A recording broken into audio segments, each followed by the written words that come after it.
hidden symbols on currency, pyramids, eyes, seals, numerology on modern bills. Welcome back. I'm Adeline Atlas, 11 times published author, and this is the Money Magic series. Pick up a banknote and look at it as an initiate looks at a temple wall.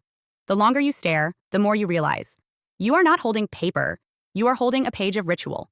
Etched, inked, layered, and rehearsed so many times that your eyes glide over the power it carries. Currency isn't just a receipt that society agrees to honor, it's a compact of symbols, pyramids and eyes, seals and mottos, coded numbers, heraldic beasts, geometries that repeat like mantras, each selected to stabilize belief and to graft the authority of the state, or the sovereign, or the bank, onto the soft flesh of daily exchange. Money's greatest enchantment is that you stop noticing you are enchanted. The symbols fade into background texture precisely because they are everywhere. That is how a sigil works. Repetition breeds invisibility. Invisibility breeds obedience. Start with the famous pair that launched 1,000 theories, the unfinished pyramid and the single radiant eye hovering above it. You see them on the United States Great Seal as reproduced on the dollar. Stones stacked in 13 courses, a triangle of light crowned by an eye, Latin inscriptions running like ribbons. Each element pulls several traditions into one emblem. The pyramid whispers permanence, base wide, apex narrow, weight immovable, hierarchy declared in stone. The fact that it is unfinished is not a design accident. It stages a myth of becoming. The idea that the order the currency serves is an ongoing construction. 13 steps, 13 leaves, 13 arrows, 13 stars elsewhere on the seal, repeat like a drum pattern. In American civic myth, it is the 13 original colonies. In occult numerology, 13 is transformation, death, and rebirth, the crossing of a threshold. The eye, ringed with light inside a triangle, is the eye of providence in Christian art, divine oversight, omniscience. In esoteric lineages, it also signals illumination, a watching intelligence above the mortal pyramid. Place them together, and the note speaks without words. The project rests on ancient foundations and a superintending gaze. The Latin completes the performative logic. Annuit coeptis. He has favored our undertakings. A claim to sacral approval. Novus Ordo Seclorum. A new order of the ages. A time spell that plants the state inside a cosmic calendar. This is currency as catechism. You don't have to translate it to absorb it. Seeing the emblem 1,000 times is enough. Turn the note, and the second face of the Great Seal performs its own sermon.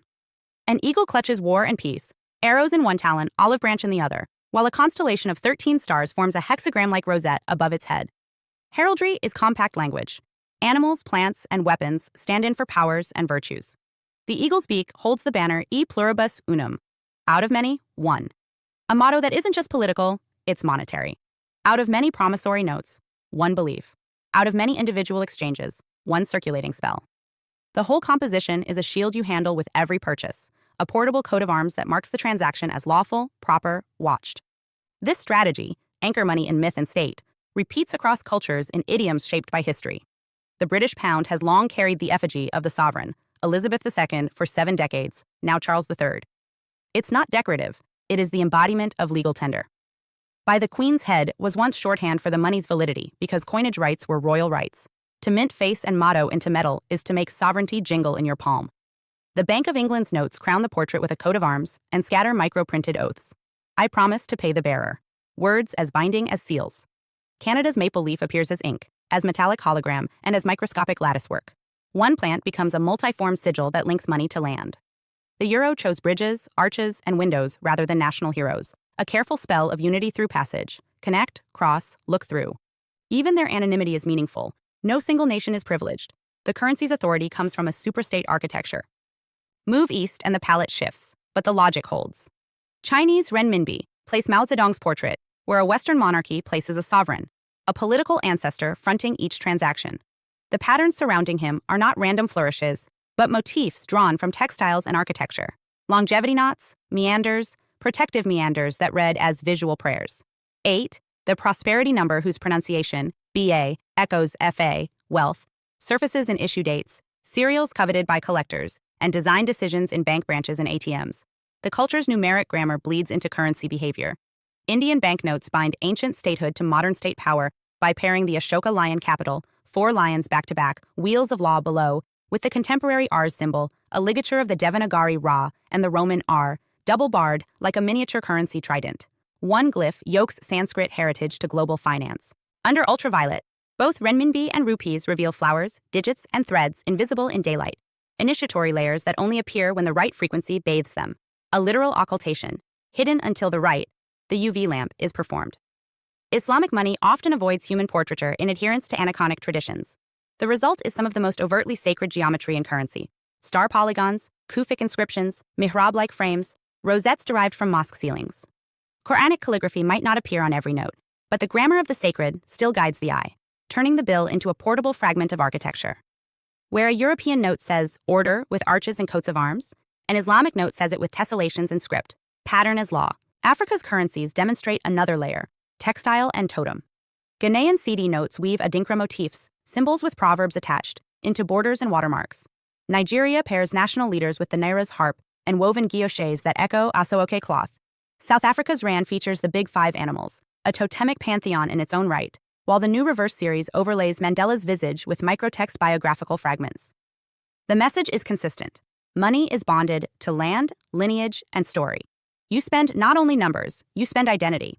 If all this feels artistic rather than hidden, look closer at the techniques specialists use to make counterfeiting difficult and belief easy.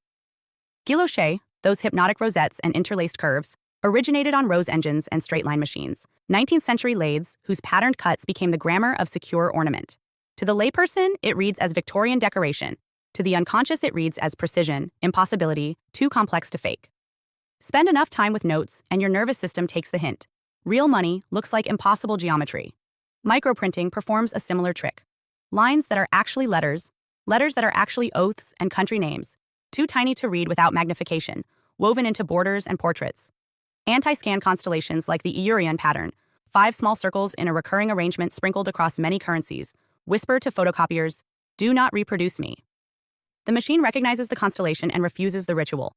The note bears a sigil that isn't for you at all. It's for the devices you might use to profane it. Color itself is intentional language. The U.S. greenback is green because 19th century ink technology made green durable, but green is also the color of growth in European iconography and of paradise in Islamic tradition. It hums life at your subconscious. High denominations worldwide tend toward warm metals, gold and copper tones, because the eye has centuries of conditioning to equate those hues with treasure. Optically, variable inks shift from copper to green, from purple to bronze, like beetle shells. Holofoils throw rainbows when you tilt them. The note behaves like a living thing. Living things are harder to fake. Another layer of this is safe. This is real broadcast to the body. Edges and frames do quiet metaphysical work. Coins have milled or lettered edges because people used to clip metal from the rim. Milling made theft obvious. But a milled edge also becomes a halo, a line of sanctity, telling the hand, boundary here. Notes have intricate borders that double as anti-counterfeit nets and as magic circles. Cross this line only if you're authorized. The entire layout is a liminal device. Portrait in the center, the saint. Seals and coats of arms, the relics. Mottos and ribbons, the scrolls. Value numerals in the corners, the stations. A thread running through like a backbone, the spine. Watermarks as spirits in the paper that appear when you seek them. It is liturgy, but flattened. Numbers are as charged as pictures. Denomination choices can be accidents of history, but they also encode cosmologies. 7s and 12s and 13s have long been numbers of cycles. Days of creation, hours and months, tribes and apostles, steps and stripes. The U.S. seal's 13s repeat so insistently that even skeptics feel the pattern humming. East Asian preference for 8s is so strong that businesses pay fortunes for phone numbers and license plates drenched in them. That psychic economy seeps into cash handling and cash design whether or not a central bank admits it. Serial numbers become personal talismans. Ladders, punto 3, 4, 5, 6, 7, 8. Radars, palindromes, solids, A, repeaters, ABAB. Officially meaningless, they attract premium prices in collector markets because subconsciously, we trust numbers that look enchanted. The system reinforces its own semiotics. Rarity plus symmetry equals value. What coins and notes teach is what markets then enact. Words on money are not captions, they are spells. This note is legal tender for all debts, public and private, is not descriptive prose. It's a performative utterance. It binds the object to a legal obligation in the moment you read it. The way "I now pronounce" turns two people into a legal unit. Full faith and credit sounds like patriotic verbiage until you hear the Latin root. Fides, faith. The state announces that faith and belief back the note. Read it through a magician's ear and you hear the real grammar. Credo becomes credit, belief becomes credit lines, faith becomes solvency. Even the word fiat on economists' tongues is just Latin for let it be done. The money works because the right mouth says the right words often enough, and the nation agrees to act as if those words are stone. Security threads deserve their own moment. They are thin metallic veins embedded in paper, sometimes windowed so they surface at intervals, sometimes fully hidden. Under UV, they blaze with denominations or national initials. Threads announce that the note is more than ink on paper. It is a composite creature, a hybrid of fiber, metal, and light. Some modern notes add holographic windows, clear polymer panels with depth illusions, crowns that tilt, portraits that wink. The first time you see one, it feels like a toy. The 10th time, it feels normal. The 1,000th time, it feels like proof that the note is alive in a way your home printer can't mimic. That feeling is curated. All of this could be explained as anti-counterfeiting technology and nothing more. But if you stop at that explanation, you miss why the technology is so saturated in sacred languages: heraldry, geometry, motto, portrait, coat, seal. Anti-counterfeiting is the pragmatic face of an older instinct. Sacred things are guarded with frames. Sacred texts are copied with precision. Sacred names are repeated until they become air. Currency designers are today's heralds and engravers of reliquaries. They build objects strong enough, not physically, but symbolically, to carry a civilization's trust. Why pyramids and eyes specifically? Because they compress millennia of potency. Egypt's pyramids are the West's shorthand for antiquity, technical mastery, and death-defying permanence. The all-seeing eye in a triangle is a Renaissance device that married geometry to God, then flowed through Masonic emblems into national iconography. Place those on a note, and you graft the aura of the immemorial onto a piece of cotton rag and ink. Why coats of arms, fasces on old dimes, cornucopias on Roman bronzes, owls of Athena on Athenian silver? Because coinage began as propaganda and prayer in metal. Ancient minters understood the transaction. You give people a sign they already trust, they will trust the coin that carries it. Modern minters have simply raised the dose. Even the parts you never see are talking. Paper is not paper. It is a weave of cotton and linen, sometimes with silk or synthetic threads. Chosen for sound, the snap, for feel, the tooth, for longevity. Notes are handled thousands of times. And for the way it takes intaglio ink, those raised lines you can feel with your fingertip, like Braille for the initiated. Intaglio makes portraits tactile. You can close your eyes and read the face by touch. Tactility is itself a symbol of reality. If you can feel it, it must be real. Some issuers add tactile marks for the blind, dots and bars in consistent positions, which doubles as a message about legitimacy. A real issuer serves all citizens. A fake note cannot convincingly mimic service. Tilt, and the note shifts. Look straight, and a numeral reads 50. Tilt, and the copper becomes green. Bring a blacklight, and a watermark blossoms. Fold the note, and two fragments align to form a complete motif. Place it under a loop, and a border resolves into microscript. Not squiggles, but sentences of allegiance. The designers build Easter eggs for inspectors, bankers, collectors. Little initiations. The public participates without knowing the rites by heart. That's the occult perfection of currency, the spell scales.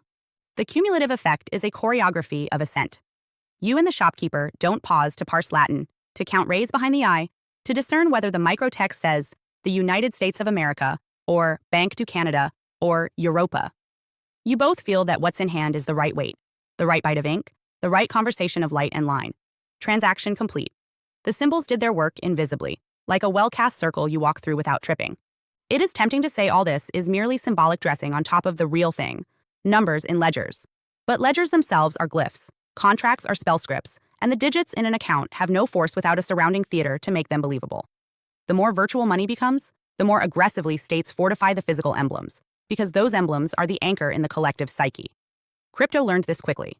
It adopted a currency sigil, BTC, invented ritual phrases, not your keys, not your coins, minted physical challenge coins and cold wallets as talismans, and built its own heraldry. Even where the state is absent, humans recapitulate the same grammar: symbol, oath, geometry, number. If you want a final pass to test your eye, take a high-resolution image of any major banknote and move through layers. Outer frame, guilloche lattice guarding the perimeter. Corners, numerals in bold typefaces that echo the nation's print history. Field, a portrait or an architectural motif, engraved with thousands of lines of varying depth to create tone. Intaglio as fingerprint. Thread, visible windows that say the denomination when held to light.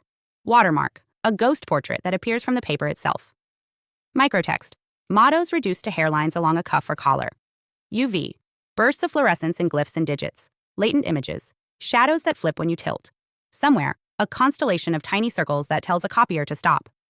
Ask yourself what each thing says, not in words, but in aura.